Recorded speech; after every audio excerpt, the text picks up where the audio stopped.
Well, it may not be the climax that most at home wanted, but it certainly could be a final to savour. Having any of it. We certainly won't use it as an excuse. This is Ronaldo. Bruno Fernandes, and in the way is Daily Blind.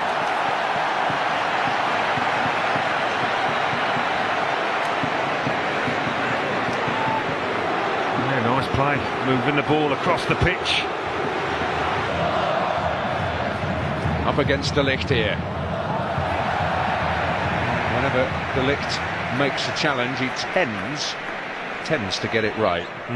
He thought that'd bounce back off his man, but it didn't. Danilo on the charge. Here is Ronaldo. Van Dijk. And they couldn't resist that one when it bounced up in front of him.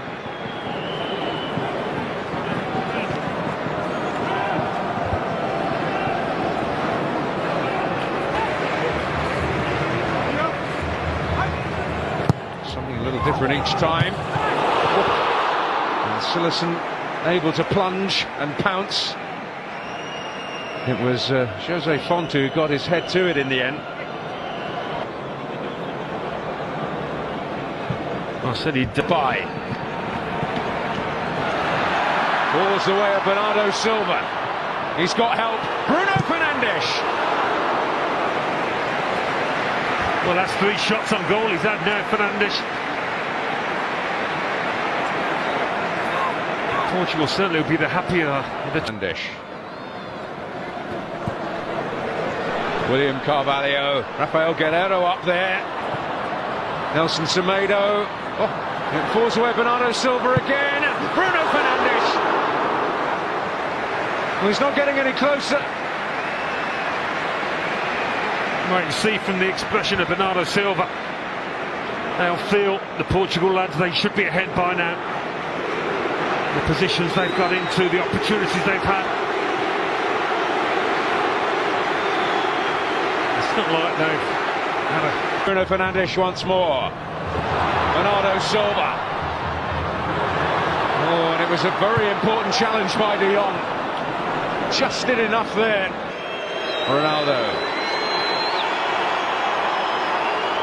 Away from Denzel Dumfries. It's opened up.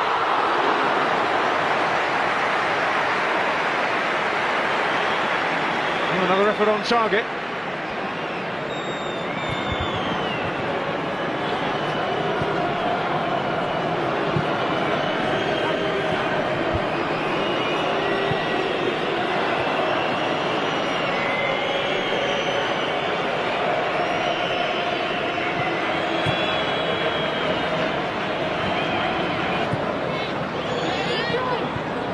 And on again, Nelson Semedo.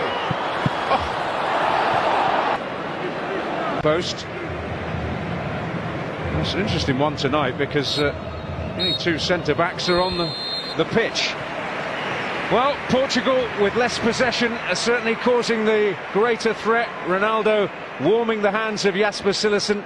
Bruno Fernandes always fancying an effort on goal, and no wonder with 33 to his name at club level this season. But at half-time in the UEFA Nations League final, it is goalless. Very interesting season at Sevilla. Quincy Promes played as a wing-back, even as a full-back, as well as sometimes an out-and-out striker this season. Well, it certainly had an impact when he came on against England. Really did make a difference, gave them something different. To Depay.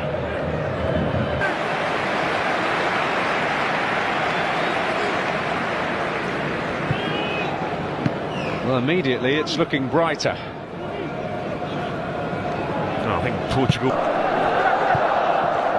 Germany also in that group.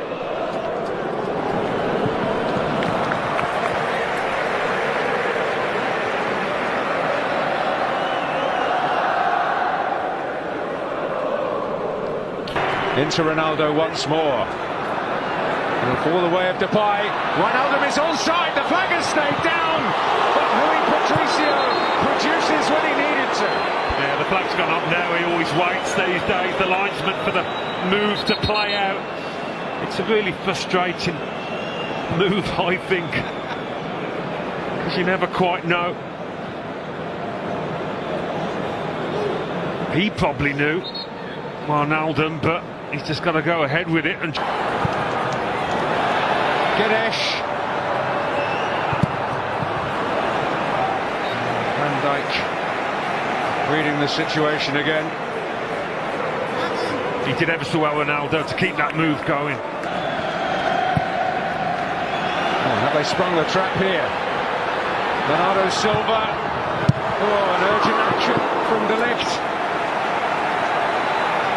You don't often see that happen. There's a big gap down that right-hand channel. He knew he was onside. Oh, and Van Dijk won the battle in there, and it was important he did. Guerrero.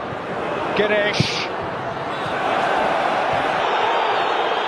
Well, very, very significant challenge there from Steven Bergwijn, and a fair one. Yeah, he made some ground there to get fairly close to it. Well, it's the Portugal. Much coveted Ajax talent. Oh, great work by Ganesh. Bernardo Silva.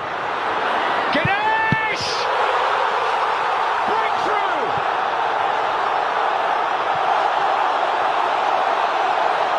An outpouring of joy in Porto!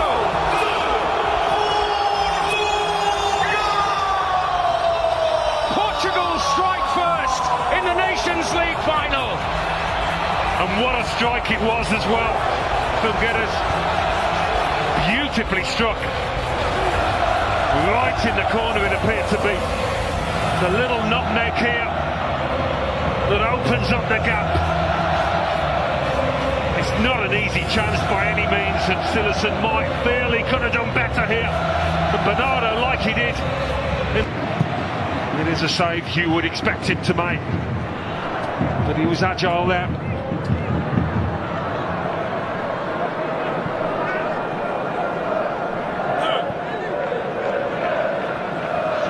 Unselfish balls to teammates. Promise will get there. Daley Blind. In comes Denzel Dumfries, and Rafael Guerrero made it his. Free kick awarded in his favour, but a brave and vital piece of defending. Yeah. Ronaldo.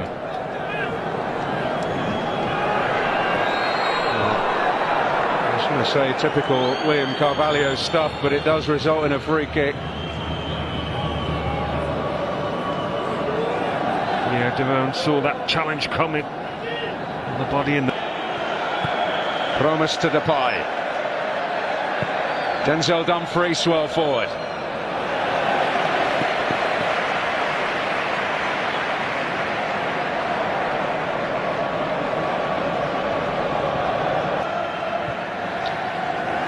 Rafa Silva being ushered forward by Fernando. The blame, Bernardo Silva trying to make his way through. It's a hard man to stop, Bernardo Silva. Hey. Blind, Promise. Oh, and Daron coming onto it.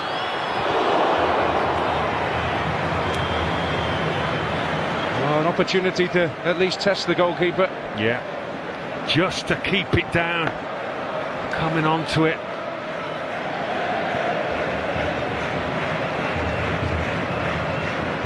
Equalised before they could enact that plan,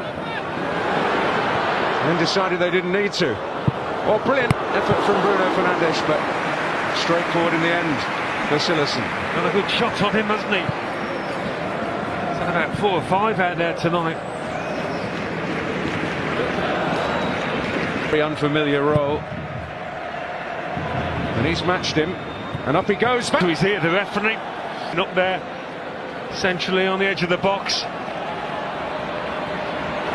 Oh, and a chance on here for Nelson Semedo. Well, it's the right back this time. He's slowly moving back towards his feet. Ball in from Promise.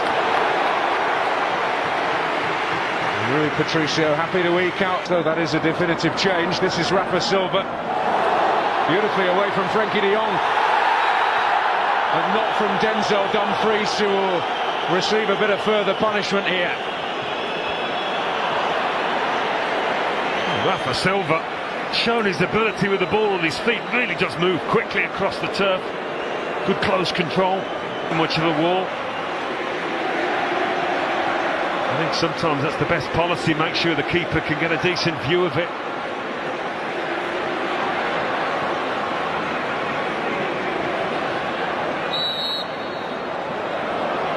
Here it goes. For De Blind.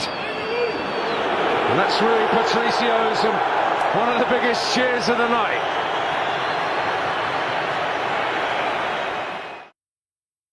What if one of the favourites to win the 2026 FIFA World Cup starts its campaign against one of the tournament's biggest underdog stories? On one side, Portugal, a team packed with world-class talent led by a football icon who's chasing one final dream before walking away from the biggest stage forever. On the other side, DR Congo, a nation that waited more than half a century to return to the World Cup and now arrives with absolutely nothing to lose. Most fans expect a comfortable Portugal victory. Most experts predict the same. But World Cups are built on moments that nobody sees coming. And if history has taught us anything, it's that football doesn't care about predictions. So could Cristiano Ronaldo begin his final World Cup journey with a statement performance? Or are the Leopards preparing to shock the football world? Let's find out. Portugal enter this tournament carrying enormous expectations. For years, people have looked at Portugal and said the same thing. They have great players, but can they put it all together? Now many believe they finally have. The reason is simple. This may be the most complete Portuguese squad ever assembled. Think about the balance of this team. In midfield, they have creativity, control, intelligence, and experience. Bruno Fernandes remains one of the most dangerous chance creators in world football. Vitinha has evolved into one of the game's most elegant midfield conductors, capable of controlling the rhythm of an entire match. Bernardo Silva brings endless movement and technical brilliance. Then there is Rafael Leao, a player capable of turning a quiet game into chaos within seconds. And behind them stands a defense loaded with quality. Ruben Diaz, Nuno Mendes, João Neves, players who can compete with anyone on the planet. But no discussion about Portugal can begin anywhere else. Cristiano Ronaldo. At 41 years old, he arrives at what is expected to be his final FIFA World Cup. Think about that for a moment. A player who debuted internationally more than 2 decades ago is still leading his nation into football's biggest tournament. Entire generations of players have come and gone during Ronaldo's career. Managers changed, tactics evolved, football transformed. Yet somehow, Ronaldo remains. For many fans, this World Cup is about more than winning matches. It's about witnessing the final chapter of one of the greatest careers football has ever seen. The question everyone is asking is simple. Can he still deliver on the biggest stage? Some critics argue Portugal are more dynamic without him. Others believe his leadership, positioning, and experience remain priceless. The truth probably lies somewhere in the middle. What nobody can deny is that Ronaldo still knows how to score goals. And in tournament football, that alone can change everything. But here's what makes Portugal particularly dangerous. This team no longer depends entirely on Ronaldo. Years ago, if Ronaldo struggled, Portugal struggled. Today, that's no longer the case. Bruno Fernandes can decide games. Vitinha can dominate games. Leao can explode past defenders. Bernardo Silva can unlock defenses. Portugal now have multiple paths to victory. That makes them one of the most feared teams in the tournament. Yet despite all the talent, there is pressure. Huge pressure. Because Portugal are no longer considered outsiders. They are considered genuine contenders. Anything less than a deep run will disappoint supporters. And that pressure arrives from the very first match. Now let's turn our attention to a team whose journey could not be more different.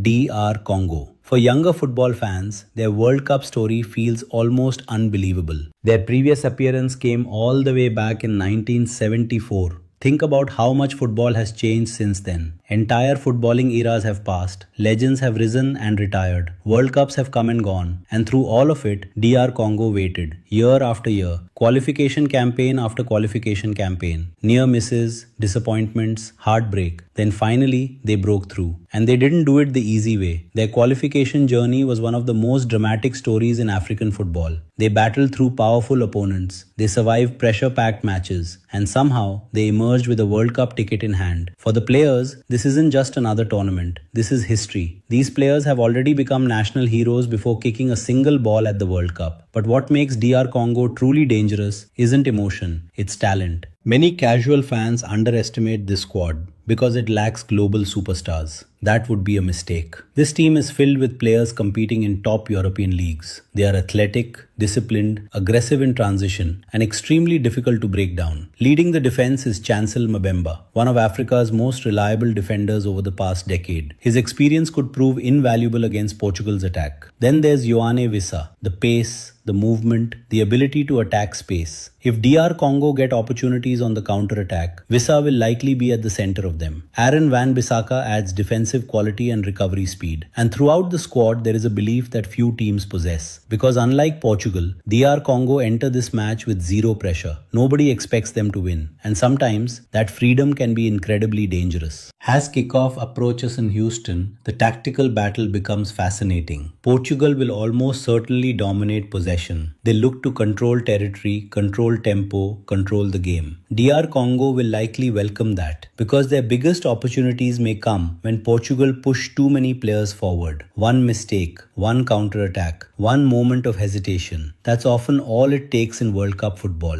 And there is one particular battle that could decide everything. Portugal's attacking stars against DR Congo's defensive organization. If the Leopards can survive the early pressure, frustration could begin to creep into the Portuguese side. And that's when things get interesting. Because football history is filled with favorites who thought victory would come automatically. The question is, will Portugal avoid that trap? Or could DR Congo create one of the biggest stories of the opening round? Because when we return, we'll dive deeper into the tactical matchups, key players to watch, score predictions, and the one shocking scenario that could completely change Group K. We explored the contrast between Portugal's superstar-filled squad and DR Congo's inspiring underdog journey. Now it's time to look at what might actually happen when these teams step onto the field. Let's start with the midfield battle. This is where Portugal hold perhaps their biggest advantage. Modern football is often decided by who controls the center of the pitch, and few teams in the tournament can match Portugal in this department. Vitinha has become one of the most intelligent midfielders in world football. His ability to receive under pressure, escape tight spaces, and dictate tempo is extraordinary. Alongside him, Bruno Fernandes constantly searches for opportunities to create danger. Most players see passes, Bruno sees possibilities. That combination could create major problems for DR Congo. The challenge for the African side will be preventing Portugal from establishing rhythm. If Portugal settle into possession comfortably, they become extremely difficult to stop. Expect DR Congo to stay compact. Expect them to close passing lanes. Expect them to make Portugal work for every chance. And that's where patience becomes crucial. One thing tournament football repeatedly teaches us is that early goals change everything. If Portugal score within the opening 20 minutes, the game could open dramatically. DR Congo would be forced to take more risks. Spaces would appear. Portugal's attacking talent could take advantage. But if the score remains level deep into the first half, pressure begins to grow, doubt begins to appear, and suddenly the underdog starts believing. That psychological battle may be just as important as any tactical battle. Now let's talk about Cristiano Ronaldo. Because regardless of age, regardless of form, regardless of debate, all eyes will be on him. Every touch, every shot, every movement will be analyzed. This tournament carries special significance. Football fans know they are watching the final World Cup appearance of an icon. Players often rise to extraordinary levels during moments like these, and Ronaldo has built his entire career on proving doubters wrong. A goal in this match would not simply help Portugal win. It would become another chapter in one of football's greatest stories. Yet there is another player who could quietly become Portugal's most important performer, Vitinha. Many casual fans focus on Ronaldo. Many focus on Bruno Fernandes. But Vitinha might be the engine that powers everything. If he controls the midfield, Portugal control the match. It's that simple. For DR Congo, the key man may be Yoane Wissa. Against stronger opponents, chances often arrive in limited numbers. When they come, they must be taken. Vissa's pace and directness offer the most realistic route toward an upset. If Portugal's defensive line pushes high, he could find the space needed to create something special. Another fascinating factor is emotion. Portugal are expected to win. DR Congo are expected to compete. Those expectations create completely different mental environments. Portugal carry pressure. DR Congo carry freedom. And throughout World Cup history, freedom has produced some remarkable surprises. Remember, the World Cup is not simply a competition of talent, it's a competition of belief. Some of the greatest shocks ever witnessed happened because one team believed while the other assumed. That is why Portugal cannot afford complacency, not even for a moment. Now let's make a prediction. On paper, Portugal possess superior quality in almost every area. They have more experience at the highest level, more depth, more creativity, more match winners. Over 90 minutes, those advantages are difficult to ignore. However, DR Congo are unlikely to make things easy. Expect a disciplined defensive performance. Expect physical battles. Expect moments where Portugal are forced to remain patient. The first half could be tighter than many expect. But eventually Portugal's quality should begin to tell.